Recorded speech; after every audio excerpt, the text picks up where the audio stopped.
Silakan duduk, saudara yang dikasihi Tuhan. Kita sudah menyelesaikan kitab Maleakhi. Cukup panjang kita belajar kitab Maleakhi. Saya kira hampir 2 bulan kita belajar kitab Maleakhi. Dan kali ini kita akan memulai seri baru. Saya ingin mengajak saudara untuk melihat dalam kitab Kisah Para Rasul. Kisah Para Rasul ini sebuah buku yang sungguh luar biasa. Kalau saya mengatakan ini bukan tentang apa yang dilakukan oleh para rasul, tapi buku ini menceritakan tentang apa yang dikaryakan, yang dibuat oleh Roh Kudus. Jadi Yesus sudah terangkat ke surga dan Yesus menyerahkan semuanya itu kepada para murid, dan Yesus mengatakan, kamu akan menerima kuasa kalau Roh Kudus turun ke atas kamu, dan kamu akan menjadi saksiku di Yerusalem, Yudea, Samaria, sampai ke ujung bumi. Dan kita sudah melihat buku ini, dan kita percaya bahwa apa yang terjadi, yang dilakukan oleh para rasul, baik itu rasul-rasul murid-murid Tuhan Yesus, Petrus, Yohanes, Yakobus, lalu yang dilakukan oleh para diakon seperti Filipus, kemudian dilakukan oleh Paulus, itu merupakan karya Roh Kudus. Jadi Roh Kudus memakai mereka untuk melakukan pekerjaan Tuhan. Jadi ini karya Roh Kudus. Kisah Para Rasul ini adalah karya Roh Kudus dan berlanjut hingga saat ini. Ya, saudara percaya itu ya. Jadi Kisah Para Rasul dimulai dengan berdirinya sebuah gereja, dan mulailah karya Roh Kudus berlaku atas gereja-gereja Tuhan, termasuk kita. Dan sampai saat ini pun kita dituntun oleh Roh Tuhan, dan kita tahu bahwa Allah tidak hadir, Tuhan tidak hadir secara fisik kepada kita. Tuhan tidak hadir secara fisik dan berbicara langsung face to face kepada kita, dan mengatakan bahwa aku tidak akan meninggalkan engkau sebagai yatim piatu. Aku akan mengirim seorang utusan, yaitu Roh Kudus, untuk menolong kamu memahami apa yang harus kamu lakukan. Dan ini yang terjadi. Jadi ketika para murid itu sudah menyaksikan Yesus terangkat ke surga, now mereka berpikir what to do now. Kalau saya bertemu dengan Yesus sekarang ngapain? Yesus sekarang ngapain? Yesus bisa jawab, mari kita berangkat ke sini, mari kita bertolak ke seberang, mari kita pulang ke sini. Itu Yesus semua yang ngomong. Kalau kita bertemu dengan Yesus saat ini, kita pasti akan mengatakan, Yesus sekarang aku harus ngapain? Dan dia bisa jawab secara verbal. Tapi ini tidak. Yesus tidak ada. Jadi bagaimana kita tahu apa yang menjadi kehendak Allah atau tidak kehendak Allah? Bagaimana kita tahu? Karena Yesus tidak ngomong. Kalau seandainya Yesus hadir secara verbal kepada kita, dia yang khotbah di sini, bukan saya. Ya kan? Saudara duduk aja di situ dan dia khotbah di sini, kita dengar saja. Saya pikir itu luar biasa. Kita bisa mendengar dia berkhotbah. Tapi dia tidak hadir, dan dia tidak hadir secara fisik, sehingga dia tidak berbicara secara fisik. Nah, ini menjadi pertanyaan banyak orang, bagaimana kita bisa tahu apa yang menjadi kehendak Allah dalam hidup kita. Bagian pertama, setelah Yesus naik ke surga, mereka harus tahu sekarang apa yang harus kami lakukan. Dan ini kita akan melihat dari Kisah Para Rasul pasal yang pertama, ayat 12 sampai 26. Cukup panjang, saudara. Saya ingin saudara menyimak, saya akan membaca bagi saudara. Jadi saudara menyimak saja, tapi menyimak itu bukan pikirannya kemana-mana. Coba serapi kisahnya, serapi kata-katanya, supaya kita bisa memahami nats kita yang akan kita pelajari pagi hari ini. Kisah Rasul pasal 1 ayat 12 sampai 26. Maka kembalilah rasul-rasul itu ke Yerusalem dari bukit yang disebut Bukit Zaitun, yang hanya seperjalanan sabat jauhnya dari Yerusalem. Setelah mereka tiba di kota, naiklah mereka ke ruang atas tempat mereka menumpang. Mereka itu ialah Petrus, Yohanes, Yakobus, Andreas, Filipus, Thomas, Bartolomeus, dan Matius, Yakobus bin Alfius, dan Simon orang Zelot, dan Yudas bin Yakobus. Ada 11 di situ kalau menghitung namanya. Mereka semua bertekun dengan sehati dalam doa bersama-sama dengan beberapa perempuan serta Maria, ibu Yesus, dan dengan saudara-saudara Yesus.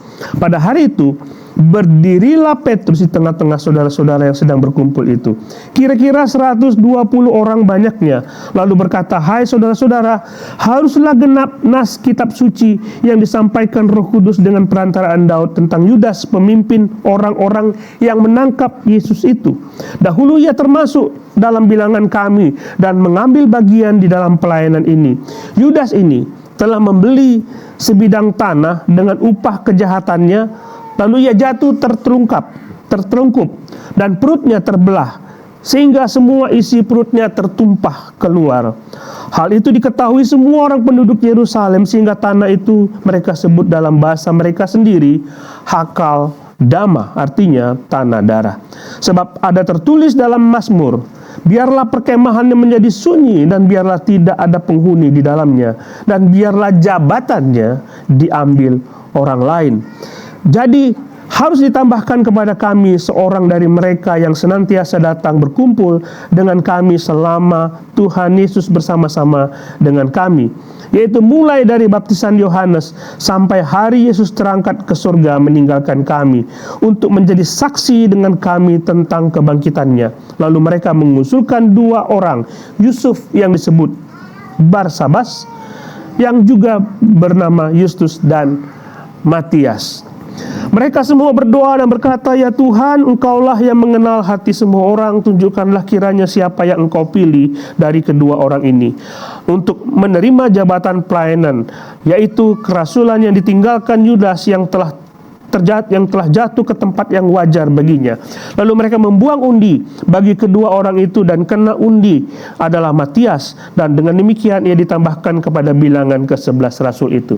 Nanti di luar saudara akan ketemu dengan artikel yang mencoba untuk melihat bahwa tindakan Petrus dan teman-teman ini adalah gegabah. Akan ketemu nanti, jadi saya beritahu dulu. Mereka mengatakan tindakan ini adalah gegabah karena rasul sebenarnya yang dipilih oleh Tuhan Yesus itu adalah Paulus. Saudara lihat ya, dalam Kisah Para Rasul pasal 9 dan 10 nanti kita ketemu bahwa Paulus dipilih oleh Yesus untuk menjadi rasul. Nah, ada orang menganggap demikian, tetapi kalau kita melihat apa yang terjadi di sini, maksud Petrus bukan menambah rasul untuk sesuatu yang lain. Ada jabatan yang ditinggalkan oleh Yudas. Ada jabatan yang ditinggalkan Yudas untuk menambah bilangan 12 murid Tuhan Yesus. Jadi ini bukan tindakan gegabah. Mereka benar-benar mencari apa yang menjadi kehendak Tuhan. Bagaimana kita bisa mengetahui ini adalah kehendak Tuhan? Dan mereka berdasarkan firman Tuhan, mereka mencari orang-orang yang benar-benar harus ditambahkan untuk menggantikan Yudas. Jadi kalau ketemu dengan artikel itu artikel tidak benar. Jadi Paulus memang dipilih oleh Tuhan sebagai rasul untuk bangsa-bangsa lain, bukan untuk menambahkan bilangan dari 12 orang ini, yang dimana Yudas sudah mati. Jadi ini bukan tindakan gegabah, ini adalah sesuatu yang Tuhan mau terjadi, putusan yang harus diambil oleh mereka. Nah, kita sebagai orang Kristen, kita juga akan bertanya-tanya, karena kita selalu berada dalam persimpangan jalan. Benar ya? Kita selalu berada dalam persimpangan jalan dan kita berpikir, saya mesti belok kiri atau belok kanan? Saya mesti lurus atau saya mesti belok? Kalau saudara punya Google Maps, saudara akan ketahuan saudara harus belok kiri atau belok kanan. Ini kita, masalah hidup ini bukan pakai Google Map. Masalah pilihan-pilihan itu harus kita tentukan. Dan saya tahu sekali bahwa saudara mau melakukan apa yang Tuhan mau. Benar kan? Tuhan, saya harus pilih yang mana? Saya harus belok kiri atau belok kanan? Saudara pasti mau kayak gitu. Setuju nggak? Atau saudara mau Tuhan, saya mau belok kiri, Tuhan tinggal restui. Kira-kira yang mana, saudara? Saudara minta Tuhan tunjukkan yang mana, atau saudara pilih sesuatu lalu minta Tuhan restui? Yang mana kira-kira? Coba ya. Yang pertama, saudara pilih sesuatu, minta Tuhan restuin. Atau yang kedua, saudara minta tolong kepada Tuhan, Tuhan pilihkan bagiku. Yang pertama, gak ada. Yang kedua, yang bingung lebih banyak nih, karena banyak yang angkat tangan. Banyak nggak angkat tangan, tapi kita semua mau Tuhan, yang mana Tuhan? Tunjukkan. Misalnya nih, ini saya tahu ada beberapa orang sedang mencari perguruan tinggi. Ya kan? Ada banyak perguruan tinggi. Saya mau kuliah di mana? Kita mau Tuhan tunjukkan, Tuhan saya kuliah di mana? Kalau Tuhan bilang kamu kuliah di situ, saudara pasti kuliah di situ. Nanti akibatnya saudara, santai-santai aja ujiannya. Pasti saya bisa masuk, karena Tuhan mau saya di situ. Benar nggak? Tuhan, saya lulus nggak Tuhan? Lulus. Kamu lulus dengan hasil terbaik. Nggak usah belajar lah kalau gitu, sudah Tuhan tetapkan. Nah, kita mau apa yang Tuhan pilih. Kita mau. Kita berhadapan kepada pilihan-pilihan. Kalau saudara manajer di sebuah perusahaan, pasti ada decision. Kalau saudara sebagai decision maker, saudara pasti akan keputusan mana yang harus saya ambil. Entah, apakah saudara sebagai direktur di sebuah perusahaan, apakah saudara berdoa untuk keputusan itu, walaupun itu mungkin bukan perusahaan saudara. Saudara berdoa nggak? Saya minta Tuhan tolong atau tidak. Jadi kita berada dalam persimpangan hampir setiap hari untuk memutuskan sesuatu. Saudara yang belum punya teman hidup, saudara pasti akan berpikir, siapakah teman hidupku? Pasti itu, kita mau ini kehendak Tuhan. Saya tidak mau melanggar apa yang menjadi kehendak Tuhan. Jadi kisah ini, kita akan belajar dari para murid ini, karena mereka sekarang tidak bersama-sama dengan Tuhan lagi. Keputusan pertama adalah memilih seseorang yang akan menggantikan Yudas. Siapa?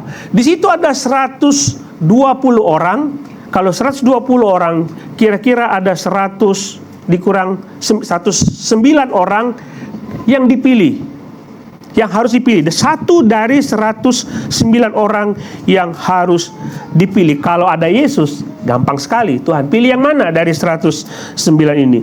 Jadi ini kisah di mana mereka benar-benar harus mengandalkan Tuhan tanpa ada kehadiran Tuhan. Nah, bayangkan, ini belum ada turun Roh Kudus. Ini akan lebih sulit lagi bagi mereka. Tapi kalau mereka setelah ada Roh Kudus, mereka baru akan memudah sekali untuk memilihkan sesuatu. Makanya nanti kalau penerapannya ke kita, lebih mudah kita memilih daripada mereka memilih pada waktu itu. Karena saudara punya Roh Kudus. Selama ini keputusan mereka keliru. Contohnya, Yesus mengatakan, aku akan pergi ke Yerusalem dan akan disalibkan, diserahkan kepada bangsa-bangsa lain. Lalu Petrus bilang, oh no, itu tidak akan terjadi.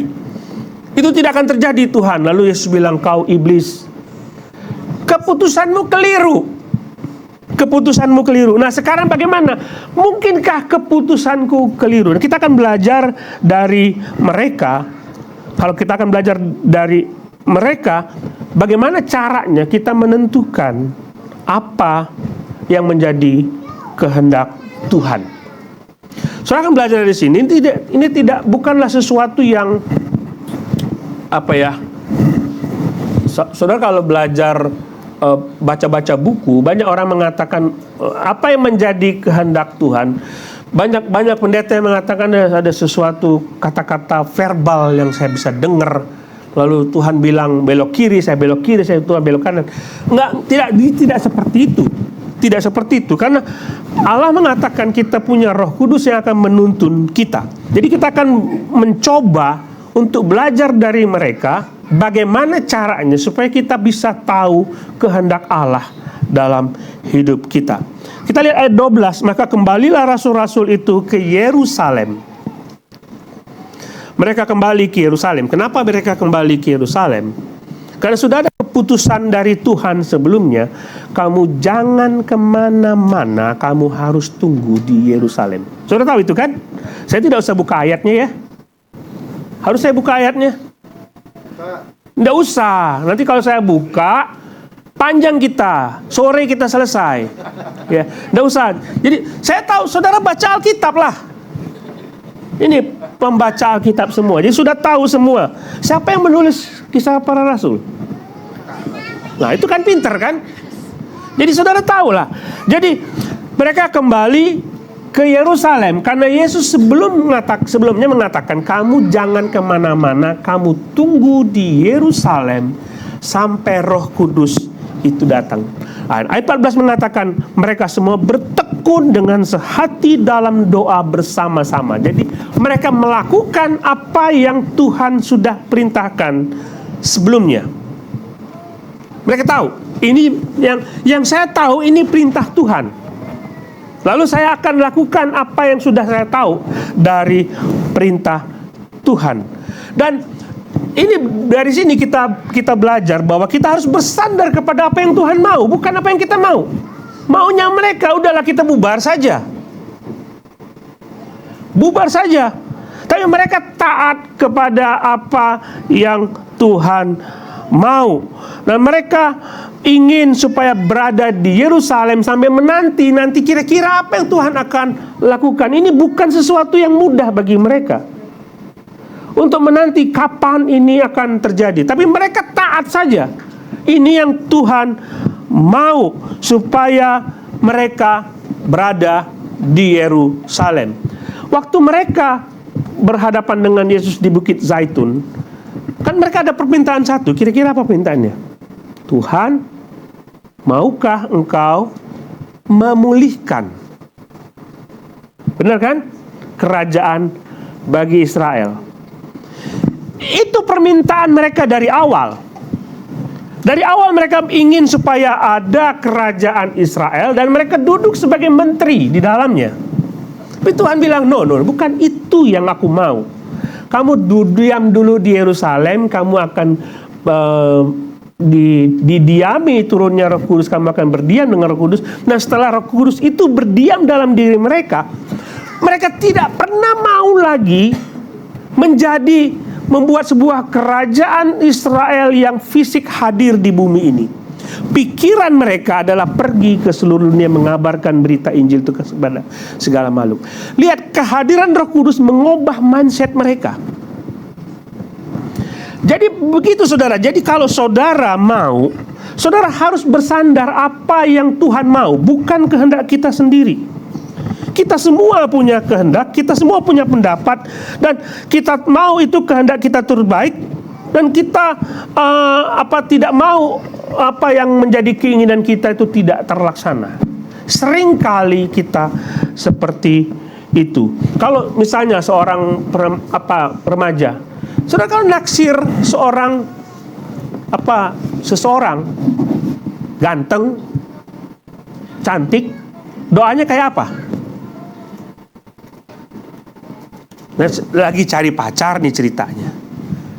Nah, lihat seseorang ganteng, cantik, baik, doanya kayak apa?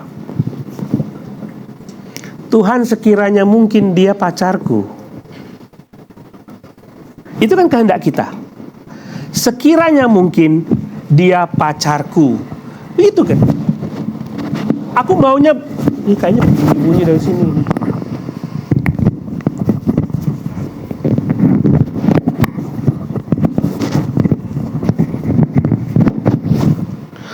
Sekiranya mungkin dia pacarku. Saya tidak ada salahnya kita minta kayak gitu. Nggak salah ya? Iya, saya juga begitu dulu. Tuhan, ini bukan. Tapi dalam pikiran kita, biarlah Tuhan yang mengatur. Bukan kehendak kita, tapi kehendak Tuhan. Tuhan tahu apa yang terbaik bagi kita. Karena kalau kita merasa itu yang terbaik, ingat-ingat firman Tuhan mengatakan dalam Amsal 14 ayat 12, ada jalan yang disangka orang lurus, tapi ujungnya menuju maut. Kita tuh nggak tahu apa-apa. Ujungnya kita nggak tahu apa-apa. Kita pikir ini baik, Tapi ujungnya menuju maut. Saya pernah mengkonseling seorang dalam rumah tangga yang berantakan. Mereka bilang begini, kami diberkati di gereja Pak Pendeta, oke. Dan kami merasa cocok waktu itu, oke. Sekarang bagaimana? Sekarang dia mau bunuh saya. Jadi kita pikir itu baik pasangan kita. Tapi ujungnya, rupanya Tuhan tidak menghendaki demikian. Kita pilih sesuai dengan apa yang kita mau. Jadi hati-hati saudara, biarkan kehendak Tuhan berlaku, bukan kehendak kita. Hati-hati, biarkan kehendak Tuhan berlaku atas hidup kita. Kedua, biarkan firman Tuhan yang menuntun. Biarkan firman Tuhan yang menuntun. Hai saudara-saudara, haruslah genap nas kitab suci yang disampaikan Roh Kudus dengan perantaraan Daud. Ini siapa yang ngomong? Ini Petrus yang ngomong. Seorang nelayan. Bukan seorang ahli Taurat loh ini. Seorang nelayan, bukan orang Farisi, bukan orang yang memamerkan apa yang dia tahu mengenai perjanjian lama, tapi dia tahu tentang isi Alkitab. Nelayan, seorang Petrus, dia mengutip 2 ayat di dalam Mazmur, dan mengatakan, menafsirkan ini, mengaitkannya dengan kematian Yudas dan menggantikan posisi Yudas. Dia mencoba mengaitkan itu. Jadi dia lihat dalam firman Tuhan, lalu dia lihat inilah yang menjadi kehendak Tuhan, bahwa kita harus pilih seseorang yang menggantikan kita. Hebat itu Petrus. Ya, sekalipun dia nelayan, dia tahu ayat-ayat itu dan kaitkan dengan apa yang harus dilakukan. Nah, saya tahu, kita semua tahu sekali ayat-ayat firman Tuhan. Benar kan? Dan kita sering mengaitkan itu. Benar kan? Apa yang menjadi kehendak Tuhan. Dan ini kadang-kadang membuat lelucon. Misalnya saat teman kita bawa pizza begitu banyak, lalu saudara ingat sebuah ayat firman Tuhan mengatakan, bro, adalah lebih berbahagia memberi daripada menerima. Saudara kaitkan dengan firman Tuhan, benar nggak? Tujuannya apa? Dapat pizza. Yang punya pizza bilang, janganlah mengingini milik sesamamu. Kita punya ayat untuk melihat apa yang menjadi kehendak Tuhan atau tidak. Dan itu kita hafal. Jadi kalau saudara nggak baca firman Tuhan, saudara tidak akan tahu mana yang menjadi kehendak Tuhan atau bukan. Jadi gini saudara, kita itu punya semacam, kita tidak hidup di dalam masa legalitas. Kita bukan seperti agama yang mengatakan ini boleh, itu tidak boleh. Bukan seperti itu. Jadi tidak mengatakan bahwa ini ada aturan ini seperti ini. Tetapi ada memang aturan-aturan dari firman Tuhan yang melarang kita melakukan sesuatu, tetapi juga menganjurkan kita melakukan sesuatu. Saudara tahu itu?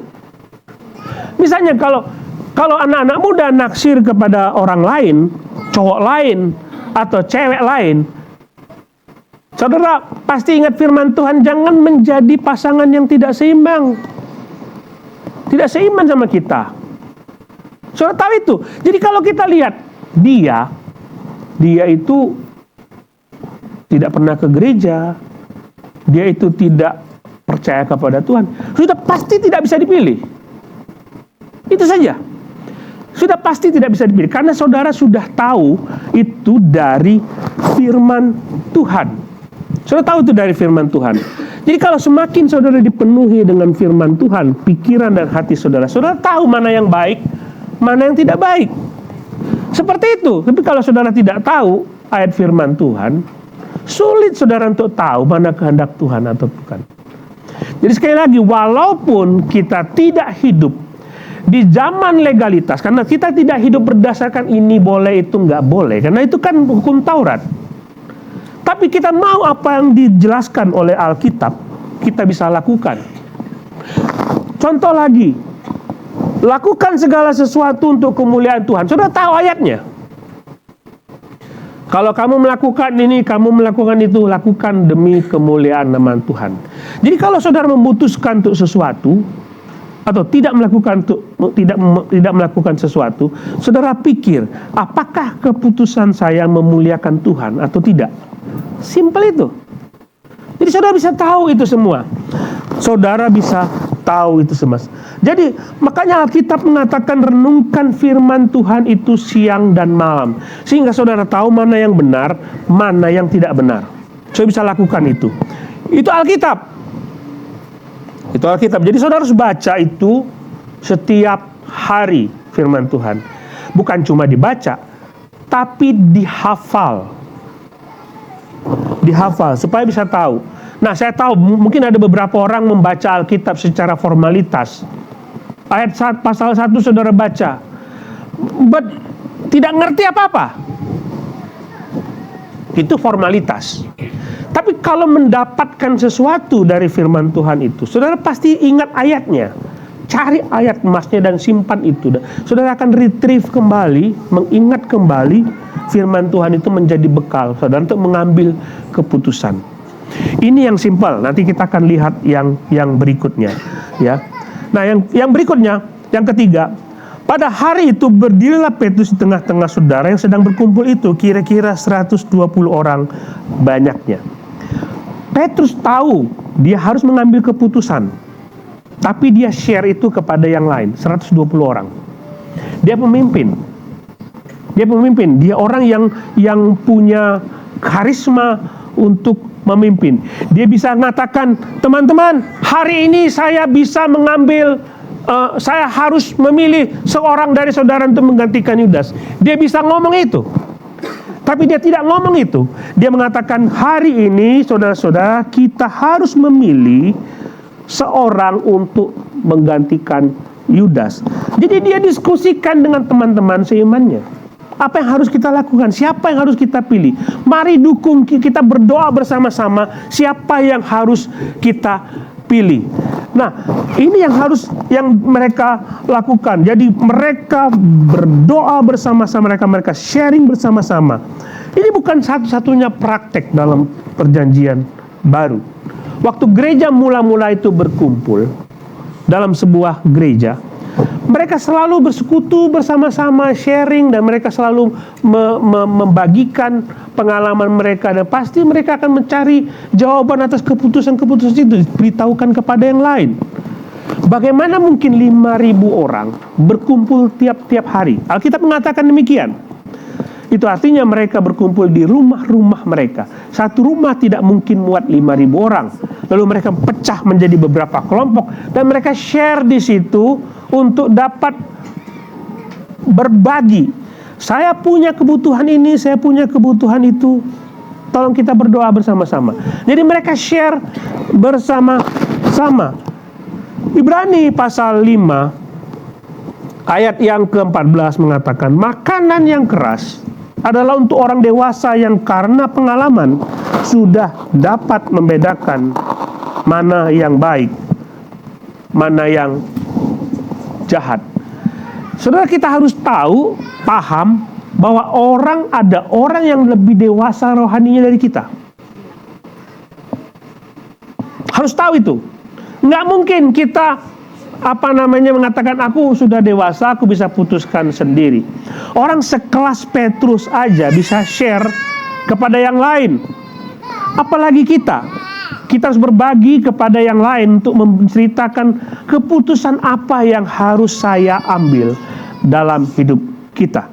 Nah, saudara punya care group. Di gereja kita ada berapa care group kita? 9. Karena kemarin sudah diuji, ya. Yang benar 9 siapa kemarin? Oh, Danar ya. Jadi care group kita ada 9. Nah, kalau sudah 9, mereka kan kumpul. Begitu berkumpul, share nggak kira-kira? Apa yang menjadi keputusanku kira-kira? Saya mau pindah pekerjaan atau tidak? Itu dibagikan kepada teman-teman. Nah, teman-teman ini akan memberikan saran kepada saudara. Jadi seperti itu. Kita nggak mungkin tahu semua. Kita tidak mungkin bisa mengatakan saya lebih dewasa. Bahkan kita pun, saya pun sebagai pendeta pun harus bercerita kepada saudara mengenai apa yang harus saya ambil, supaya saudara ikut mendoakan. Nggak ada yang lebih pintar dari yang lain. Tidak ada. Berbagilah, ceritakan maksud saudara, dan katakan apa yang menjadi persoalan saudara, sehingga saudara bisa mengambil keputusan dengan benar. Begini, kalau saudara memutuskan sesuatu dan saudara ceritakan kepada orang-orang lain, mungkin kalau saudara tidak ceritakan keputusan, saudara bisa keliru. Karena discernment itu bahasa Indonesianya apa? Saya mencari padanan kata, kepekaan atau ketelitian, ya, kepekaan. Kadang-kadang kita itu tidak melihat apa yang orang lain lihat. Benar kan? Kita tidak melihat apa yang orang lain bisa lihat. Kalau saudara share kepada kelompok saudara, mereka akan melihat, kalau Pak, kalau Bapak ngambil keputusan itu apa nggak begini? Oh iya, bisa jadi seperti itu. Jadi saudara ceritakan kepada kelompok saudara. Ceritakan, nggak usah malu, cuma mengambil keputusan saja. Jadi ceritakan apakah yang harus saya ambil, keputusan mana yang saya ambil. Yang keempat, ayat 24 mengatakan mereka semua berdoa dan berkata, "Ya Tuhan, Engkaulah yang mengenal hati semua orang. Tunjukkanlah kiranya siapa yang Engkau pilih dari keduanya." Ini berdoa. Nah pasti ya, saudara nggak usah diceritakan lagi. Jadi kalau saudara berada dalam posisi yang sulit untuk mengambil keputusan, saudara pasti harus berdoa. Tuhan mengatakan, mintalah maka akan diberikan, ketoklah maka pintu akan dibukakan. Berdoa bukanlah sesuatu yang sulit untuk dilakukan. Dan kalau saudara berdoa bukan cuma untuk meminta supaya kebutuhan saudara dipenuhi. Saudara berdoa supaya saudara diberi hikmat untuk mengambil keputusan sesuai dengan kehendak Allah. Harus berdoa seperti itu. Jadi jangan list, saya mesti doakan apa ya? Doakan apa ya? Saya butuh ini, saya butuh itu, saya butuh ini. Tapi saudara diberi kepekaan supaya saudara tahu apa yang mesti diambil sesuai dengan kebutuhan Allah, yang dikehendaki oleh Allah. Harus berdoa.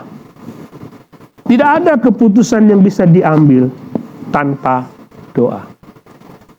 Paulus dan Barnabas diutus adalah hasil doa. Ya, penginjilan mula-mula itu diambil adalah hasil doa. Sebelum mereka ada pengutusan itu, jemaat mula-mula kan dianiaya dan mereka ditekan untuk tidak boleh mengabarkan berita Injil kepada siapapun. Itu kan si Yohanes dan Petrus dipenjara, lalu dikeluarkan, lalu mengatakan kamu nggak boleh lagi bercerita mengenai Yesus Kristus. Mereka pulang ke gereja mereka dan mereka berdoa bersama-sama. Hasil doa itu adalah tetap mengabarkan Injil. Hasil doa itu. Bukannya kalau seandainya mereka tidak berdoa, mereka kan tidaklah, kita sudah terancam. Kita diberi hikmat supaya kita tidak mati. Tapi mereka berdoa bersama. Hasil doa itu mereka memberitakan Injil dengan berani. Jadi berdoa saudara.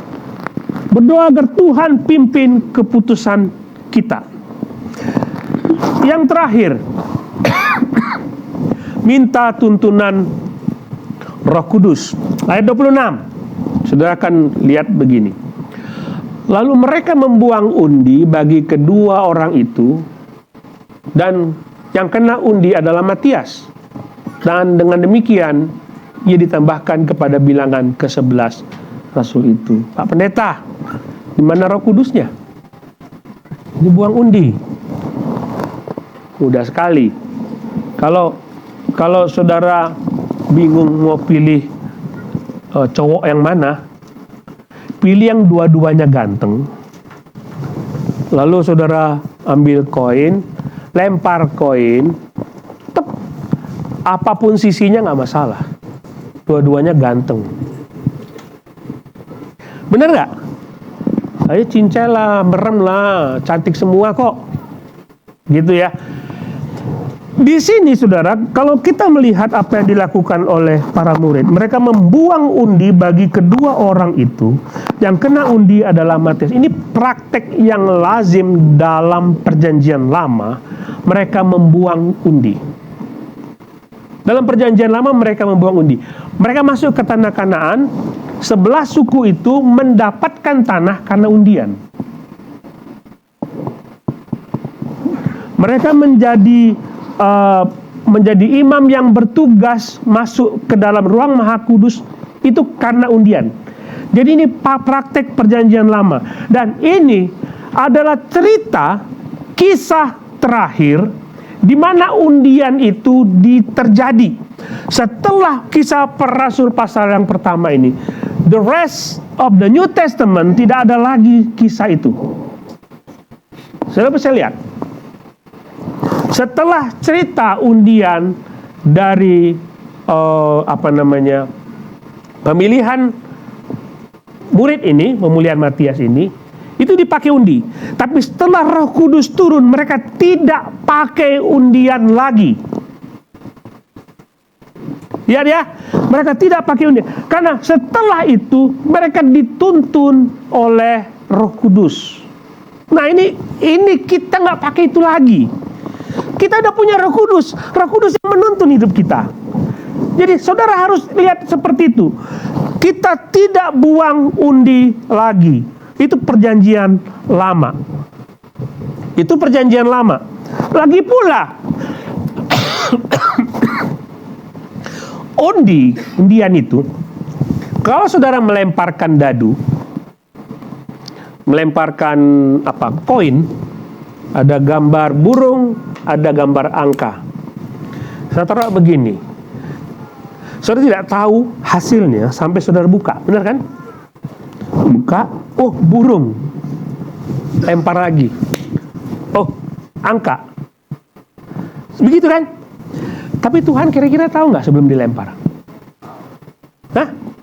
Tahu. Jadi pada waktu mereka membuang undi, apakah memilih Matias atau tidak, Tuhan sudah tahu siapa yang dipilih.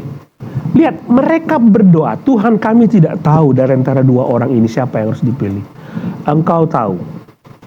Engkau tahu siapa yang harus dipilih. Makanya Albert Einstein mengatakan Tuhan tidak lagi main dadu. Apa dadu bagi Tuhan? Sudah melemparkan dice itu, dadu, angka 1 sampai angka 6. Sebelum dadu itu berhenti, Tuhan sudah tahu angka berapa yang keluar. Tuhan tidak sedang main dadu. Tuhan tidak mengundi siapa yang harus dipilih, siapa yang tidak dipilih. Tapi Tuhan menetapkan, karena dia berdaulat atas setiap keputusan itu. Benar ya? Tuhan berdaulat atas setiap keputusan yang diambil. Nah, pertanyaannya adalah, Pak Pendeta, bagaimana saya tahu suara Roh Kudus? Kalau Tuhan tahu misalnya gini, mereka tidak buang dadu deh, mereka tidak buang undi antara siapa tadi, Matias atau siapa tadi, saya lupa namanya. Mereka melemparkan dadu dan memilih di antara dua orang itu. Kalau tidak lempar dadu, mereka bagaimana mendengar? Pilih Matias. Nggak tahu kan? Tidak tahu. Kita dihadapkan kepada dilema itu saat ini. Saya pilih jodoh yang mana? Nah, begini saudara, saya baru bertemu dengan teman-teman saya kemarin, dan kita bercerita mengenai jodoh pacar kita masa lalu. Karena reuni, kita cerita mengenai pacar masa lalu. Dan hasil dari pembicaraan itu adalah, ya memang sudah Tuhan pilih jodoh saya siapa. Sehingga arah hidup saya ke sini. Arah hidup saya itu ke sini. Kenapa tidak jadi sama dia? Karena Tuhan mengarahkan ke sini. Dan kita tidak sedang mencari jawaban dari Tuhan, siapa jodoh saya yang sebenarnya. Karena Tuhan sendiri yang menentukan langkah hidup kita, apa yang harus kita ambil. Dan itu yang menjadi pilihan kita. Jadi begini, kalau saudara melihat angka 1 sampai angka 4, langkah tadi, apakah kita membaca Alkitab atau tidak, kita mendasarkan pilihan kita itu berserah kepada Tuhan, kita berdoa, kita melihat firman Tuhan menyetujui atau tidak, kita melihat teman-teman kita 4 itu menjadi langkah awal bagi kita untuk memilih yang benar. Itu saja dulu. Itu langkah awal untuk memilih yang benar. Kalau seandainya langkah berikutnya saudara memilih yang keliru, Allah berdaulat untuk membelokkan itu. Sekarang pertanyaan saya adalah, saudara rela nggak dituntun oleh Tuhan? Saudara rela nggak dituntun oleh Tuhan? Itu saja. Halo? Loh, kita ngomong mudah. Dulu saya ingin jadi pengusaha dan sudah nyaman jadi pengusaha. Lalu Tuhan bilang, aku nggak mau kamu begitu, aku mau jadi pendeta. Itu bukanlah keputusan yang nyaman. Saudara rela nggak dituntun Tuhan? Wah itu, jadi kalau sudah saya cerita begitu kan bingung jawabnya. Bagaimana saya melepaskan cita-cita saya, harapan saya yang besar demi apa yang melakukan kehendak Tuhan? Dan itu tidak nyaman bagi saya. Tapi sebagai anak Tuhan, kita dituntun oleh Tuhan untuk melakukan sesuatu yang akhirnya akan memuliakan nama Tuhan, membuat kita nyaman, enak. Kalau saya misalnya mengatakan, saya akan pilih ini cantik, ini bagus, akan menjadi istri saya, belum tentu hidup saya akan menjadi seperti ini kalau saya pilih dia. Pikiran kita terbatas. Allah akan menuntun kita selama pilihan kita itu adalah pilihan yang tidak bertentangan dengan firman Tuhan, kebenaran-kebenaran moral yang berlaku di sini. Ini ada kebenaran moral kan? Kalau tidak melanggar moral perintah firman Tuhan, saudara pilih aja. Nanti the rest, keputusan yang selanjutnya Tuhan akan tuntun.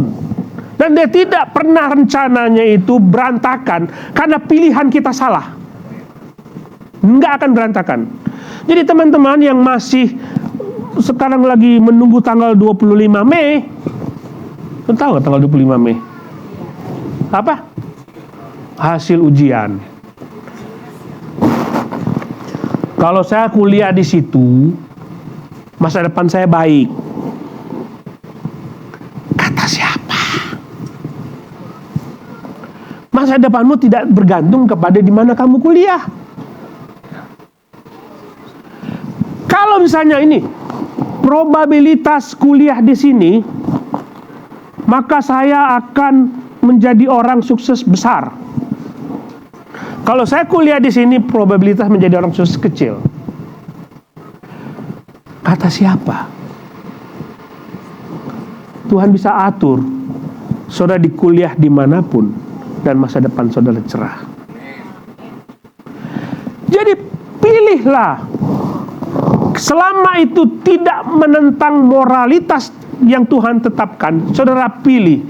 Nanti berikutnya Tuhan akan atur dan mengarahkan dan menuntun.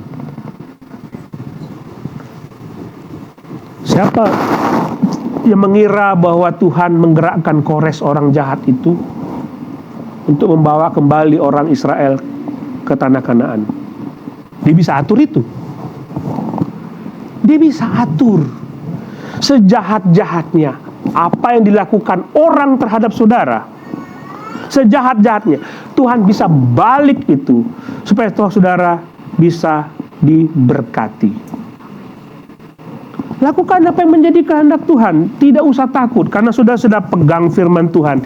Dia akan pelihara hidupmu, dia akan atur hidupmu. Dan lagi pula, saudara mau nama Tuhan dimuliakan melalui hidup saudara. Whatever it takes. Benar nggak? Pak, saya mau memuliakan Tuhan, tapi no, whatever it takes. No, nggak ngambil risiko apapun, nggak bisa. Kita semua sudah dipenuhi oleh Roh, dan Roh sendiri akan menuntun kita terhadap apa yang harus kita lakukan. Biarkan saja, Tuhan, aku tidak tahu, dan aku hanya perlu hikmat dari Tuhan. Kalau aku mengambil ini, biarlah itu sesuai dengan apa yang Engkau mau. Kita tidak mendengar verbal suara, nggak mendengar itu. Jangan mudah percaya Tuhan. Suara, keluarkan suara supaya aku tahu. Karena kita punya Roh Kudus yang kata Tuhan sebelum dia naik ke surga, dia bilang kepada murid-muridnya, aku akan mengirim Roh Kudus kepadamu supaya dia menuntun engkau kepada kebenaran. Andalkan itu, supaya hidupmu selalu berserah kepada Tuhan. Dan apapun yang terjadi, pilihan apapun yang terjadi, biarkan Tuhan itu berkarya di dalamnya. Karena dia berdaulat untuk melakukan apa yang dia rencanakan dalam hidup saudara. Dia tidak sedang bermain dadu dalam hidup saudara. Jadi satu, saudara bersandar kepada kehendak Tuhan, bukan kehendak sendiri. Kedua, saudara harus berdoa. Ketiga, saudara harus share kepada teman-teman. Keempat, baca dan renungkan firman Tuhan itu siang dan malam, supaya saudara dipenuhi dengan firman Tuhan yang akan menuntun saudara untuk memutuskan segala sesuatu. Kalau saudara saat ini sedang berada di dalam persimpangan dan saudara tidak tahu langkah apa yang harus diambil, turutilah firman Tuhan kali ini, supaya dia berdaulat, dia berkehendak, dia melakukan apa yang dia mau dalam hidup saudara. Mari kita berdoa.